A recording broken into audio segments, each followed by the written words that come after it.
आप देख रहे हैं वार्ता 24। भारत का संविधान, इसके ऊपर ना तो कोई कानून होता है ना कोई सरकार। लेकिन क्या हो जब इस संविधान में छेड़छाड़ कर इसे बदलने की कोशिश की जाए। वार्ता 24 में आज हम बात करेंगे उस केशवानंद भारती मामले की, जिसके चलते तत्कालीन प्रधानमंत्री इंदिरा गांधी की सरकार को घुटने टेकने पर मजबूर कर दिया गया था। दरअसल ये साल 1973 की बात है। सुप्रीम कोर्ट में केरल सरकार के खिलाफ एक संत केशवानंद भारती का केस पहुंचता है। केस ऐसा कि पहली बार सुप्रीम कोर्ट के 13 जज इसे सुनने के लिए बैठते हैं। लगातार 68 दिन तक बहस होती है। आखिरकार 24 अप्रैल 1973 को जब फैसला आता है तो इसे इंदिरा सरकार की हार के तौर पर देखा जाता है। केशवानंद भारती केस में कोर्ट की अब तक की सबसे बड़ी 13 जजों की जो बेंच थी, उसने कहा कि सरकारें संविधान से ऊपर नहीं है। हालांकि केशवानंद भारती केस की 50वीं वर्षगांठ पर सुप्रीम कोर्ट ने ऐतिहासिक फैसले पर विशेष वेब पेज बनाया है और भारत के मुख्य न्यायाधीश DY चंद्रचूड़ ने इस बात की घोषणा की कि सुप्रीम कोर्ट ने ऐतिहासिक केशवानंद भारती मामले की 50वीं वर्षगांठ पर एक वेब पेज समर्पित किया है। इसमें मूल ढांचा सिद्धांत पर केस से जुड़ी सारी सामग्री अपलोड कर दी गई है। दरअसल 1973 में केरल सरकार ने भूमि सुधार के लिए 2 कानून बनाए। इन कानून के जरिए सरकार मठों की संपत्ति को जब्त करना चाहती थी।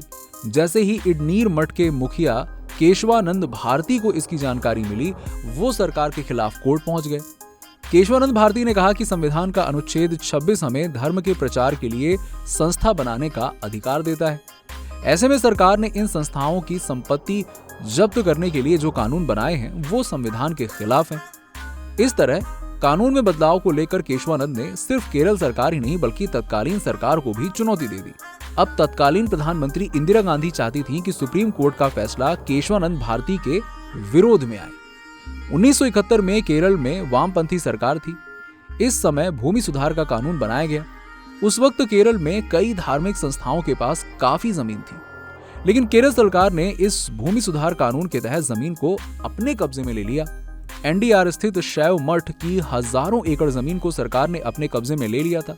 इन जमीनों को भूमिहीनों में बांटा जाने लगा। अब यहाँ ध्यान देने वाली बात यह है कि नानी पालकीवाला, जो कि जाने माने वकील और संविधान के ज्ञाता थे, उन्होंने इस पूरे मामले में केशवानंद भारती की ओर से कोर्ट में पैरवी की। संविधान के संशोधन 24, 25, 26 और 29वें को चुनौती दी गई, जिसकी पालकीवाला ने कोर्ट में मठ की ओर से पैरवी की। अब इस केस की वजह से नानी पालकीवाला इतिहास के पन्नों में दर्ज हो गए। अब दिलचस्प बात यह भी है कि केशवानंद भारती और नानी पालकीवाला की कभी भी आपस में मुलाकात ही नहीं हुई। केशवानंद भारती केस में सुप्रीम कोर्ट के सामने ये सवाल उठा कि क्या सरकार संविधान की मूल भावना को बदल सकती है। इस मामले में सुनवाई के लिए 13 जजों की बेंच बनी और इस बेंच का नेतृत्व सुप्रीम कोर्ट के तत्कालीन चीफ जस्टिस SM सीकरी कर रहे थे। इस मामले में 7 जजों ने संत केशवानंद भारती के समर्थन में, जबकि 6 जजों ने सरकार के समर्थन में फैसला सुनाया। अपने फैसले में कोर्ट ने 3 मुख्य बातें कही थी। पहली, सुप्रीम कोर्ट ने कहा कि सरकार संविधान के ऊपर नहीं है। दूसरी, सरकार संविधान की मूल भावना यानी कि बेसिक स्ट्रक्चर को नहीं बदल सकती है। और तीसरी, सरकार अगर किसी भी कानून में बदलाव करती है तो कोर्ट उसकी न्यायिक समीक्षा कर सकती है।